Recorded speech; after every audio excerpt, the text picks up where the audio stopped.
Hey champions, what's up with you? Thank you so much for running back into my channel, that is hashtag Vinay's Vision, and I'm your personal auxiliary Vinay Panekar, making this video for the third time now, the same video. First video mein there was lag issues, so I just stopped it. Second video mein I started it again in the live section, but again there was again a lag, तो मैंने video बनाते गया because I thought कि at the and वो कहीं record हो रहा होगा, बट वो ग्लिच के साथ रिकॉर्ड हुआ. तो making this for the third time. I don't know why my fortune is not favouring me, but if I have to ask you for one thing, I would really know that you will definitely pray for me, because something is not really well in my life and I want you to pray, because it's someone else's blessing that really works out, and at this point of time it has to be you who can give me my energy back. So here, choose the correct option from the given option and complete the sentence. I beg you that you please pray for me, alright? The very first question that we have to be solved here is, the National Archives of India is in Delhi. The National Archive of India is in Delhi, alright? Dash are known as the fourth pillar of democracy. Newspaper is the right answer. Louvre Museum has its collection, much acclaimed in the painting by Leonardo da Vinci. It is Mona Lisa's painting. Now यहाँ पे second question को एक बार वापस revisit कर लेते हैं. Fourth pillar of democracy जो है वो न्यूज़पेपर है. फर्स्ट सेकंड थर्ड क्या होगा?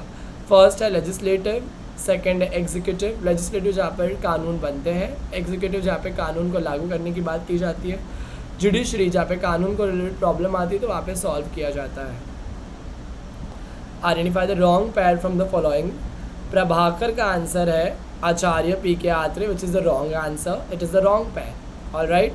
एंड ये important newspaper during independence movement है. तो ये इम्पॉर्टेंट न्यूज़पेपर कौन सा है इंडिपेंडेंस मूवमेंट के टाइम पे? वो है प्रभाकर, दर्पण, दीनबंधु और केसरी. ऑलराइट, ये आपको याद रखना, ये क्वेश्चन इंपॉर्टेंटली आ सकता है एग्जाम में कल. प्रभाकर की स्पेलिंग PRA, BHA, कर KAR, कर. दीनबंधु का स्पेलिंग भी आप ध्यान रखिए एक बार, स्टूडेंट्स रॉन्ग लिखते हैं. DEEN, दीन. बंधु BAND, बैंड HU, बंधु. ऑलराइट.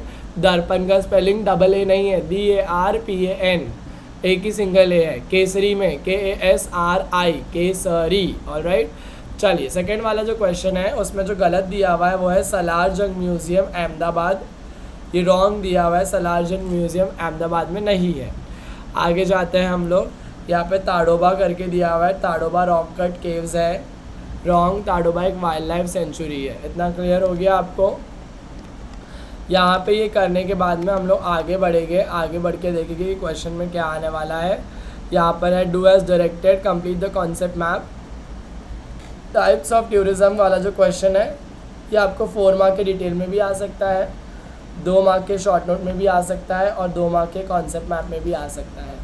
चलिए देखते हैं पहला क्या है टाइप्स ऑफ टूरिज्म. वो है international tourism, agro tourism, national tourism, medical और health tourism. I guess this was very much clear. Complete the concept map में आपको मैंने बता दिया. एडवेंचरस गेम्स कौन से हैं? एडवेंचरस गेम में हमारा सबसे पहला आएगा रॉक क्लाइंबिंग, फिर है पैराग्लाइडिंग, पैरासेलिंग, स्कीइंग. स्कीइंग का स्पेलिंग SKIING, स्कीइंग. वापस बोलो स्पेलिंग स्कीइंग की, SKIING, स्कीइंग. बंजी जंपिंग में BUN, bun, GEEG, BUN, bun, GEEG. J नहीं आएगा, G for goat, G for giraffe, G for gorilla. समझ में आया क्या? नहीं तो BUNGEE, bungee jumping. Motor bike racing, motor car racing. इतना क्लियर हुआ आपको चैम्पियंस? चलिए आगे बढ़ते हैं हम लोग.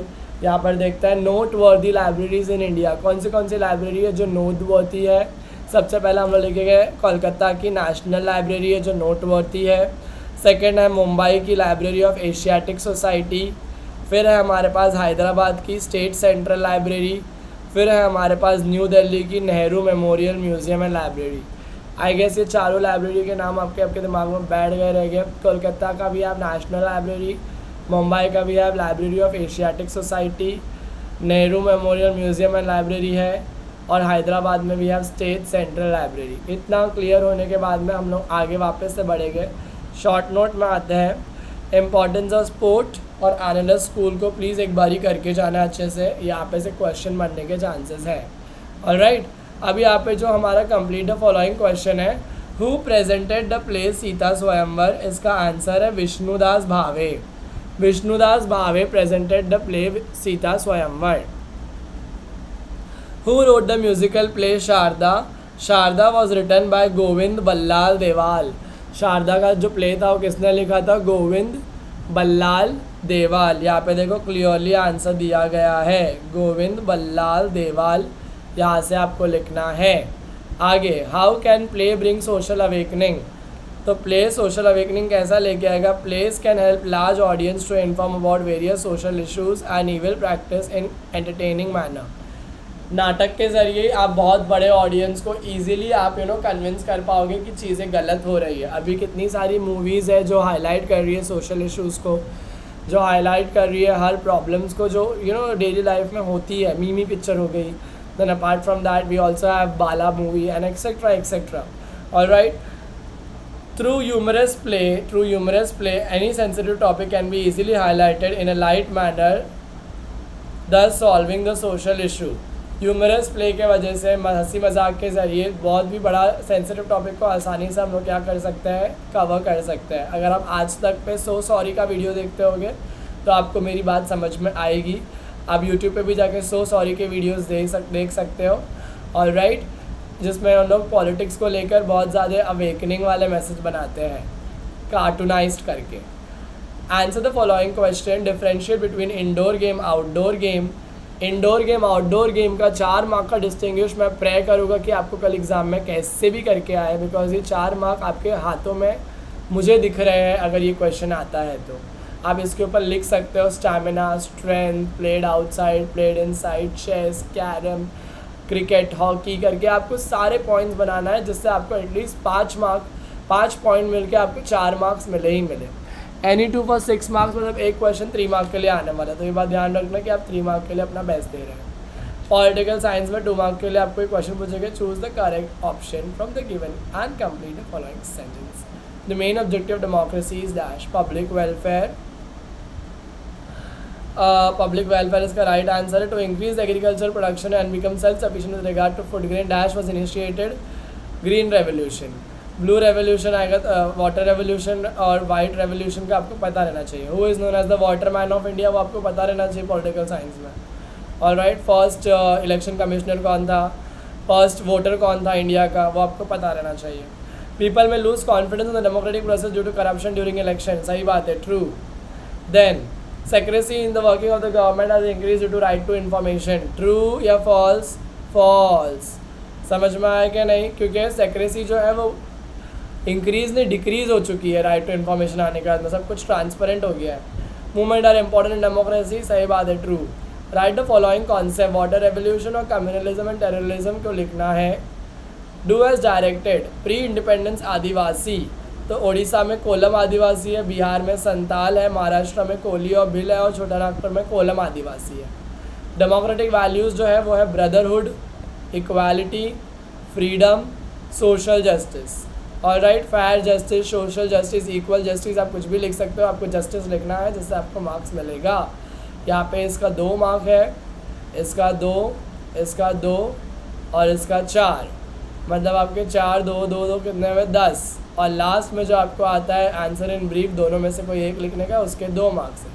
12 मार्क्स का आपको जो पॉलिटिकल साइंस है जस्ट आपके हाथ में। टेक्स्ट बुक से अगर आपने अब तक रिवाइज़ नहीं किया, जो मैंने आपको इंपॉर्टेंट वीडियो दिया है, एक बार ही प्लीज़ रिवाइज़ करिए। Am I clear champions? वहाँ से आपको आइडिया मिलेगा किस तरीके से आपको क्वेश्चंस को पढ़ के जाना है और कौन से क्वेश्चन पढ़ के जाना है, क्योंकि मैंने उसके अंदर PYQ उसको मार्क करके दिया और समझाया है कि हर इंपॉर्टेंट वर्ड्स को, हर इंपॉर्टेंट क्वेश्चन को और इम्पॉर्टेंट आंसर्स को किस तरीके से पढ़ना है। Alright, until we meet for the very next time, all the best. शाम को वापस एक सैम्पल पेपर के साथ में आने वाला हूँ, वो लास्ट रहेगा हिस्ट्री का, एंड दैट्स इट। मैं आपको विश करना चाहता हूँ आपके बेस्ट प्रेपरेशंस के लिए, कि ये दोनों भी सब्जेक्ट्स स्कोरिंग है, पूरे मार्क्स मिलना चाहिए। Until we meet, all the best.